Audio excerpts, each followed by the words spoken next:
Digital news. उल्हासनगरात 3 अनधिकृत बांधकामावर महापालिकेने तोडक कारवाई केली आहे। उल्हासनगर कॅम्प नंबर 2 भागातील आझादनगर या ठिकाणी 3 अनधिकृत बांधकामावर उल्हासनगर महापालिकेच्या पथकाने तोडक कारवाई केली आहे।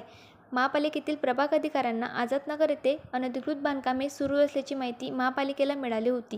त्यानंतर प्रभाग अधिकाऱ्यांनी अनधिकृत बांधकामे करणाऱ्यांना नोटीस बजावली होती। मात्र पालिकेच्या नोटीसला न जुमानता ठेकेदाराने हे अनधिकृत बांधकाम सुरूच ठेवले होते।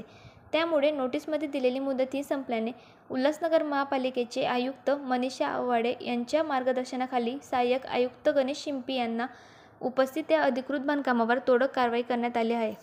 प्रभाग समिती क्रमांक 2च्या कार्यक्षेत्रात आझादनगर आईस फॅक्टरी या ठिकाणी 3 गाड्यांचे बांधकाम केल्याचे आढळून आले होते।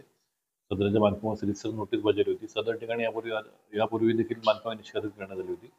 तर सदर बांधकाम हे रिकामे करण्यासाठी संबंधितांनी मुदत मागितली होती। त्यांना 8 दिवसाची मुदत दिली होती। ती मुदत संपुष्टात आल्यानंतर आज सदरचे जे कमर्शियल गाड्यांचे बांधकाम होते ते पूर्णपणे निष्कासित करण्यात आलेले आहे।